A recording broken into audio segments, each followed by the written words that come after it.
Selamat pagi anak-anak, bertemu lagi dengan pelajaran IPA. Hari ini kita akan melanjutkan materi kita mengenai genetika. Ya, anak-anak pernah mendengar yang namanya gen ya. Ya, gen pernah dipelajari atau kita pernah mendengar saat orang ingin mengetahui keturunannya. Ya. Nah, bab ini terkait dengan pewarisan sifat. Materi genetika ini penting sekali dalam pewarisan sifat anak-anak. Jadi ayah mewariskan materi genetiknya melalui sel sperma. Sedangkan ibu mewariskan materi genetiknya melalui ovum atau sel telur. Ya. Molekul yang berperan dalam materi genetika ini adalah asam nukleat. Jadi anak-anak sebetulnya materi genetika atau gen ini terdapat di dalam yang namanya kromosom. Ya, ini kromosom. Kromosom ada di dalam inti sel. Karena itu waktu kita mempelajari reproduksi pada makhluk hidup, pada manusia, yang saat proses pembelahan sel, itu yang membelah dulu adalah bagian inti selnya. Karena di dalam inti sel adalah kromosom. Di dalam kromosom inilah akan pembawa pewarisan sifatnya ya, atau genetik gennya ada di dalam kromosom ini. Nah, kita akan mengenal bagian-bagian dari kromosom ya. Ini adalah sentromer, ini bagian kromatidnya ya, ini lengan pendek dan ini lengan panjang bagian dari kromosom ya. Nah, di dalam kromosom sendiri ada DNA ini anak-anak. Gambarannya DNA seperti ini. Betapa ini kecil-kecil ya. Ini semua di dalam kromosom dan kromosom sendiri ada di dalam inti sel. Ya, selanjutnya ini tadi bagian substansi genetika yang terdapat di dalam kromosom tadi anak-anak. Ada DNA dan RNA. Dan pada bab ini kita akan mempelajari mengenai pewarisan sifat tersebut. Nah, anak-anak, kromosom ini merupakan unit ya, nukleosom ini merupakan unit atau bagian dari kromosom. Ya. Nah, ini yang terdapat di dalam kromosom, ini DNA, gambarnya seperti ini, bentuknya seperti ini. Bagian-bagian dari kromosom ini tadi Anda bisa lihat ya, ada bagian sentromer, ada bagian kromomer, dan ini adalah fungsinya. Nah, anak-anak, kromosom pada manusia ini ada 20, ini ya gambarnya seperti ini tampilan visual kromosom setiap individu yang dinamakan kariotip ya. Ini ada 22 pasang untuk autosom, sel tubuh ya. Sedangkan yang satu ini adalah kelamin. Nah, ini untuk sel kelamin. Ini kariotip manusia. Jadi jumlahnya ada 23 ya. Yang 22 ini berpasangan, ini sel autosom, sedangkan yang satu ini nggak berpasangan, ini adalah untuk kelamin. Ya. XX ya, XX ini biasanya untuk wanita, dengan XY adalah laki-laki. Sedangkan autosom kita sudah kenal namanya sel autosom itu apa? Sel tubuh. Contohnya untuk sel rambut, kulit, dan seterusnya. Ya. Nah, ini macam-macam kromosom ini tadi sudah saya sampaikan bahwa untuk pria disimbolkan dengan XY, untuk wanita simbolnya adalah XX. Jadi kita memiliki 22 pasang autosom ya, sel tubuh, dan gonosomnya ini satu gonosom atau sel kelamin. Ya, ini adalah tipe dan jumlah kromosom tadi, anak-anak bisa baca ya. Karena tadi ada 23 ya, memiliki kromosom sebanyak 46 sel somatis ya, kecuali sel gamet. Oke. Nah, ini contoh macam-macam kromosom pada beberapa jenis hewan.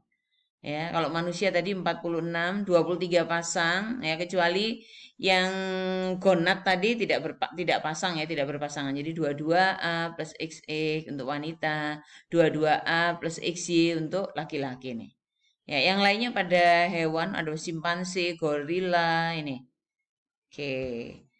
Nah, anak-anak, jadi di dalam DNA tadi mengandung yang namanya gen.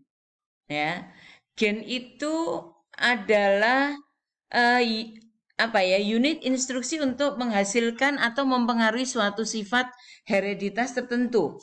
Ya. Jadi yang dinamakan gen itu tadi terletak dalam lokus yang sama bersesuaian dalam suatu kromosom yang homogen. Jadi gen itu dilambangkan dengan T seperti ini. Misalkan ini tinggi, tinggi dilambangkan dengan huruf T. Ini gennya T besar begini. Untuk orang pendek disebut sifat resesif, sifat yang kalau dominan sifat yang muncul ya, sifat dominan T tinggi, sifat pendek T kecil lambangnya. Ya. Sedangkan alel ini merupakan gen-gen yang terletak pada lokus yang sama dan memiliki pekerjaan yang sama atau hampir sama. Ya, alel ini merupakan variasi alternatif gen yang menjelaskan adanya variasi pada pewarisan suatu sifat. Alel. Jadi alel nanti penulisannya berpasangan. Gen yang dituliskan berpasangan anak-anak. Nah ini contohnya. Ya, alel, penulisan alel berpasangan MM. Kalau manis dituliskan dengan huruf besar MM, berarti dominan. Kalau asam dituliskan M tapi M kecil karena ini sifat resesif. Ya. Nah, ini kalau M besar berarti dikatakan homozigot. M kecil homozigot. Tapi kalau M besar M kecil berarti heterozigot. Ya. Fenotip itu sifat yang tampak. Tadi misalkan rambutnya panjang, berarti itu fenotip. Kulitnya putih berarti fenotip. Tapi kalau kita lambangkan putih dengan P itu kita sebut dengan genotip. Ya, genotip adalah sifat yang dituliskan dalam bentuk lambang tadi, ya. M tadi ya, gen yang dituliskan dengan tinggi dengan T, ya, putih dengan P, manis dengan M, berarti itu adalah genotip. Sedangkan fenotip itu sifat yang tampak tadi, tinggi, manis dan seterusnya.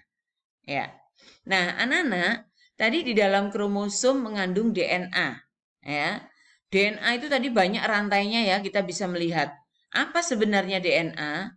Ya, pernah dengar kan ya? Oh, ada orang tidak mengakui bahwa ini anaknya, maka harus dites DNA, ya. Tes DNA untuk melihat keturunannya. Jadi di dalam DNA itu mengandung gula deoksiribosa dan basa nitrogen, anak-anak. Di sini basa nitrogennya ada dua jenis, yaitu basa purin dan basa pirimidin, di mana basa purin ini mengandung pasangan adenin dan guanin. Jadi pasangannya adenin harus dengan guanin. Pasangan pirimidin yaitu sitosin dan timin. Ya. Jadi A selalu berpasangan dengan T, nanti pasangannya selalu berpasangan A purin dengan pirimidin. Ya. Sedangkan guanin pasti pasangannya dengan sitosin. Jadi selalu di dalam struktur DNA ini ada purin berpasangan dengan pirimidin. Ya. Nah, ini yang terdapat pada DNA. Jadi seperti ini ya nih. Ini pasangannya A dengan T ya. Jadi basa purin dengan basa pirimidin. Lalu pasangannya halus seperti ini. Nah, strukturnya seperti ini anak-anak. Biasanya orang kalau memiliki keturunan memang tidak ada setiap manusia yang sama persis ya. Meskipun itu kembar identik ya, tidak akan sama persis DNA-nya. Tapi orang yang dalam satu keturunan pasti akan memiliki bentuk yang hampir sama. Ya, sehingga kalau orang dites DNA bisa melihat, oh ini memang keturunannya ini. Karena ada struktur yang menyerupai. Bentuk ini akan menyerupai. Seperti itu. Ya, jadi anak-anak kita akan mempelajari tentang pewarisan sifat. Ya, dan DNA merupakan makromolekul yang struktur primernya adalah polinukleot yang merupakan rantai ganda terpilih atau double helix. Ya, anak tangganya susunan basa nitrogen A dengan T dan S dengan G. Ya, ini pasangannya tadi. Oke, jadi itu anak-anak. Selamat belajar, semoga sukses. Assalamualaikum warahmatullahi wabarakatuh.